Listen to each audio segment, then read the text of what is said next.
Hey guys, so who's watched my videos before? There haven't been that many. I'm going to try to change that.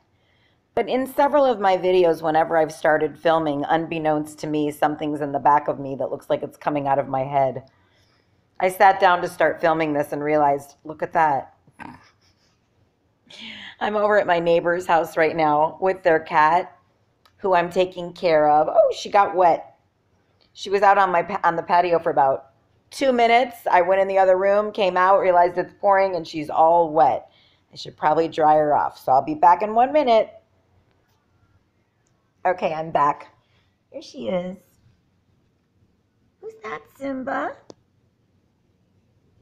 The lighting's not good, so you guys can't see her, but she's like a tiger striped kitty. She's adorable, about 10 years old. She's such a sweetheart. Anyway, how are you guys today? Thought today would be a good day to do a video because I put some makeup on so I don't scare you. Um, I wanted to talk with you guys just a couple minutes about some things that came into my mind about having non-24, which again, let me remind you, just in case you guys haven't seen some prior videos I've done. I love this cat. I am not diagnosed with non-24, and I'm going to explain why in a moment. Those of you who think you have non-24, it's very hard to get diagnosed, as you know. And by the way, if you're watching my videos and you have been diagnosed with non-24 and you have doctors that know what they're doing and you're in a city, state, or country where you've been diagnosed, I'd love to know where you live and how you were able to get that diagnosis, what kind of testing you had done, or if you just wore, I forgot what they call it. I'll call it a test watch. There's an actual name for it, and I'm completely blanking out. Actigraphy. There you go. Actigraph. There you go. An actigraph watch. They have you wear this, and I'm going to discuss that with you as well. It basically charts your sleep. I'm not 100% sure if it also charts your breathing, because in that case it would work for testing for sleep apnea. But I'm not sure if it does. I think it does. I should have probably looked that information up before I started this video, but we'll get into that later. And you guys can Google that too. Look up Actigraph sleep testing or actigraphy watch. I want here. I don't know if you guys can. Well, you can see a little tail. She's very content. I have it in selfie mode. I try not to make my videos longer than 8 to 10 minutes because it's a lot to sit through. All right, you guys, so here's the thing. I haven't been diagnosed with non-24 because there is no testing for it as far as I know. Now, what I do is I keep charts of my sleep to the best of my ability. Sometimes when people chart their sleep, they might write down the hours a little bit wrong. Maybe they think they've slept less than they do. Maybe they don't write it down as soon as they wake up. So a lot of times they're not 100% correct. But I think if you average it out, like if you happen to get it wrong by a half an hour, it's no big deal. If your sleep is flip-flopping around like mine does, and I'm going to explain, and also, by the way, since I'm at my neighbor's house, I did not bring my sleep chart over here. I did keep a sleep chart for the last 2 weeks for you guys to see. I will show it to you in my next video. But just to explain, I keep my sleep chart. I don't do it every single day. What I do is, I would say every 2 to 3 months, I'll keep a sleep chart for about 2 weeks. Now, I understand and I'm aware of the fact that my sleep doesn't change. It stays like horrendous, okay? Meaning that it flip-flops around. This is how it works for me. Phone is ringing and I'm not at my house. I'm going to pause this a minute. Okay, so here we go. So my sleep flip-flops around in the sense that it will be one day I sleep during the night and one day I sleep during the day. So example, I might sleep like a normal person for about a day or two. When I say normal person, I'm thinking someone that goes to bed about between 11 p.m. and 1 a.m. Generally, it's not the case for me. I have fallen asleep by 11 p.m. not frequently at all. And that only happens when I've been awake for about 2 days straight. And yes, I do stay awake for 2 days straight, very often. I'm not trying to, you guys. And it really aggravates me. I'm going to tell you, if you go through this and you have somebody in your life, look, you guys. Oh, that's cute. It's too bad you can't stop and take a picture while you're making a video. She's such a little love, this little Simba. I love her. Okay, so anyway, it really aggravates me, and I want you guys to let me know if you deal with this. So I'm 51 years old. My mom is like 76 years old, okay? And she'll say to me, but you just have to try to sleep. Guys, I've been living with this sleep disorder since I was 11 years old, okay? So I said to her last time she said this to me, which was about 2 days ago, by the way. Look, you guys like that in the back? I think that's so funny. Look like an Indian.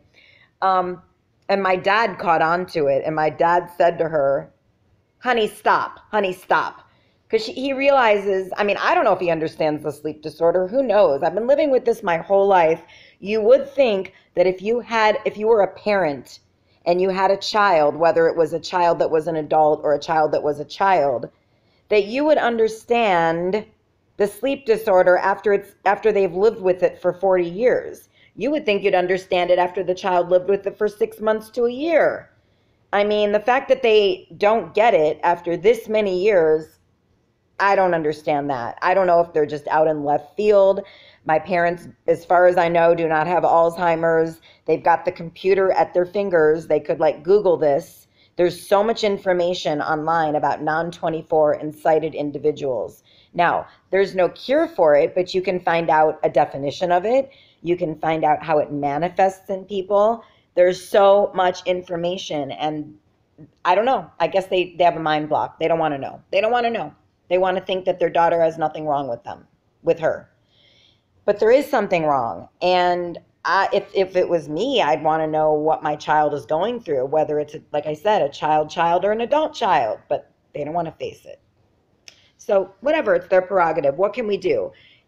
What is happening with me and what may be happening with you is real. It's happening, and you can't avoid it. If you don't want to think about it, fine, don't think about it. But the fact of the matter is, if you are living with a sleep disorder or any other disability, whether it's a hidden one or not, whether it's right in your face, like something like a paralysis or a disfigurement of your body or something like that, or you have something that people can't see, like you get horrible headaches, you have horrible body pain, you can't sleep. These are disabilities. They affect your life. They are things that make you unable to live like a quote unquote normal, healthy individual. They make you unable to go to work every single day, to hold down a job like a normal person, to be consecutive with your life, to be, not consecutive, to be dependable, to be able to predict, and to be able to make a schedule, okay? If you're a person that you can't schedule your sleep because either you have pain or you just can't sleep, you can't predict or schedule meal times or social times or anything like that, you basically have a disability. Whether or not disability is going to think it's a disability, I mean, I've tried disability. I've tried to get disability with an attorney 2 times in my past. It has been about 5 years since I've tried, but I got turned down twice. Now, I guess they say, I'm in Florida, Miami, Florida. They say over here you have to keep trying and trying and trying until you get it. I did not do that at the time because I didn't know that that's what you should do. I figured they're just going to keep saying no, so I gave up. But the fact of the matter is, you got to keep trying. I live with my parents, you guys, and we don't know what tomorrow is going to bring. They could pass away. Who knows? I could pass away before them. But the fact of the matter is, if they pass away before me, I'm going to pretty much be out on the streets. So, you know, I can't afford to live in the home that I live in with them by myself. I don't have an income. I have a very, very, very part-time, unsteady income where I do the things that I can to make money, and it's not consistent. There's the word I was looking for before, consistent. If you have non-24 or any other disability, whether you can see it or not, you can't have a consistent life because you don't know when you're going to sleep. You don't know when you're going to have your next migraine, like I get. You don't know whether you're going to have a day where you can't walk. That happens to me. I have chronic pain in my body. So basically, you should keep trying for disability. If they keep turning you down, just keep trying. You know, on another note, I used to do acting, singing, dancing, all that stuff. I didn't make it as an actress because I stopped trying to do my acting. I stopped going to auditions. Guess what, guys? The people that make it in that industry are the people that never give up. I gave up because of my illnesses, because of my disabilities. If I didn't have those disabilities, I never would have given up. And I'm a very intuitive person, in a way psychic. I don't want to say that I'm a psychic, but I feel things, and I feel in my heart that if I did not have these disabilities, if I didn't have my sleep disorder and my chronic pain thing, I honestly feel I would have made it as an actress. I do. I feel like I would have made it as a comedian. I feel like I would have probably made it on a sitcom. I feel like that would have been my career. I mean, there would have been nothing to stop me. It was what I loved the most. I love being on a stage. I love entertaining. And then if I had decided not to stay with that type of career and that kind of industry, the other choice I would have had is to become a therapist. I still could do that, but the problem is, if you have non-24, if you have a sleep disorder, if you have a pain disorder, how are you supposed to make a schedule? When you have whatever industry you're in, if you are a therapist, you have to make a schedule. You have to see clients. You have to be able to make a schedule to see your patients and your clients. And if you are sleeping all day, or your schedule and sleep flip-flops around like mine does, you can't make a schedule. Simba, you want to come back over? She's walking away. She's like, I am tired of hearing about this non-24 crap and these disabilities. Smart cat. Anyway, you guys, all right, so I have a quick question for you. How many of you guys, I'm thinking about starting a study, okay? And I want, you guys can all be in my study. This is what I'm wondering. How many of you guys with non-24, I guess we could think of, we could do non-24 as well as chronic pain. So let's say if you live in chronic pain, but you don't have non-24, or if you have non-24 and you don't have chronic pain, and if you have 24 and have chronic pain. So all those three groups, go back to what I just said. I don't want to repeat. How many of you guys with any of those three things, or all of those three things, have had childhood trauma? That's what I want to know. It doesn't matter what kind of trauma. It could be physical abuse, mental abuse, sexual abuse, a parent dying when you were a child, anything that you would consider to be childhood trauma. How many of you have had a childhood trauma? The reason I ask is because I am wondering how many of you guys who have cited non-24 with or without chronic pain, or you have chronic pain with no sleep disorder, how many of you guys had childhood trauma? Because childhood trauma changes the brain, okay? It changes a part in your brain called, and I should have looked this up before I started the video, it's called the something nucleus of the hypothalamus, which is in your brain. I want to say super schematic. It's supra something matic nucleus in the brain, in the hypothalamus. That nucleus, that supra whatever nucleus, which I am going to look up the name of it. It's like I'm seeing the word in my mind and I can't think of how to say it. Okay, but anyway, that nucleus of the brain, of the hypothalamus, is what controls the sleep schedule. And when you have a childhood trauma, or when you have the trauma in your life, that's what makes the sleep completely messed up. That's what stops the ability to be consistent in your sleep schedule. It stops your scheduling of your sleep. It literally will change your sleep and flip-flop it around to be day, night, night, day. Mine basically goes from one day I sleep at night, one day I sleep during the day, then I skip 2 days of sleep, then I might only sleep 2 hours, then I might sleep 3 hours, then I might sleep 5 hours, then I sleep a full night, then I sleep a full day, and then I skip days of sleep. With no prediction. That's how it goes for me, guys.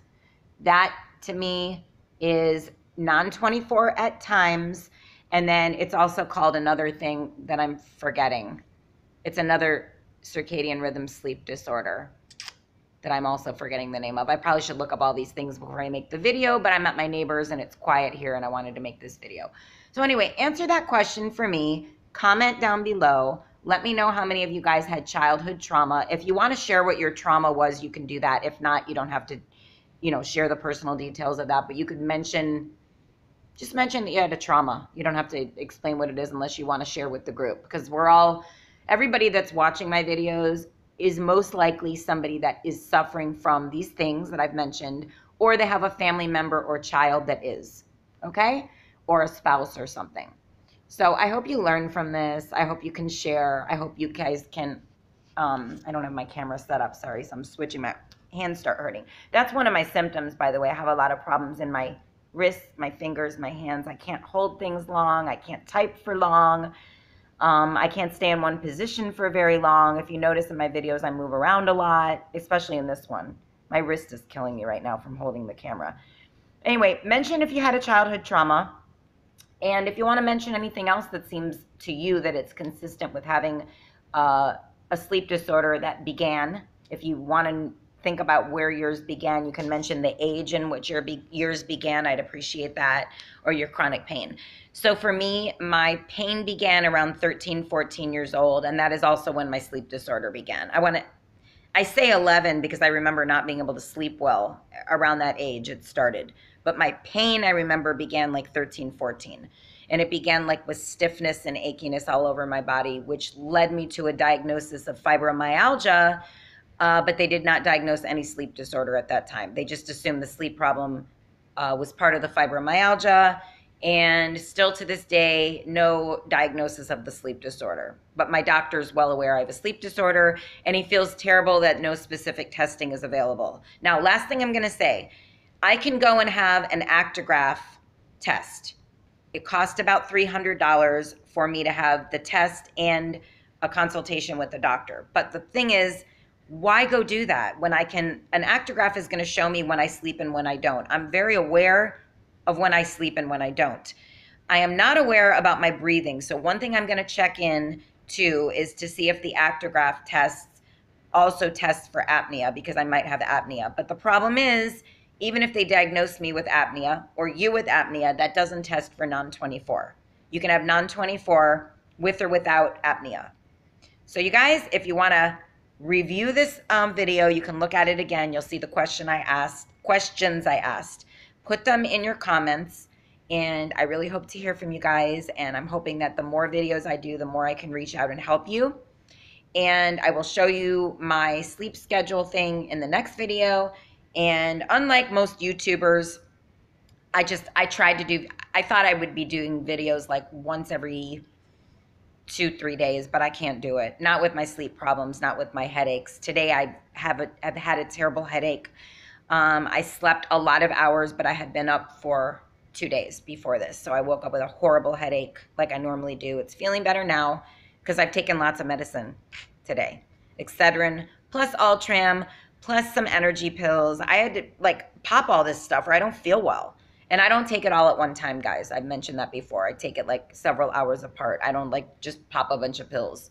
I wait and see if something's going to have an effect. If it helps, great. I don't take anything more. But if it doesn't, gotta take more stuff.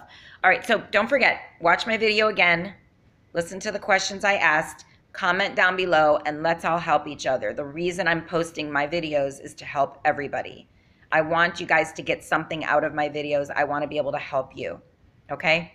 So the more questions you respond to, the more everybody else can get help, and the more we can band together to get not only to get empowerment, but maybe to get answers. And then I can start this little study that I'm thinking about. We can see what's in common with all of us who have circadian rhythm disorders and or chronic pain. Have a great day. And thank you for watching. I hope to hear from you. Bye.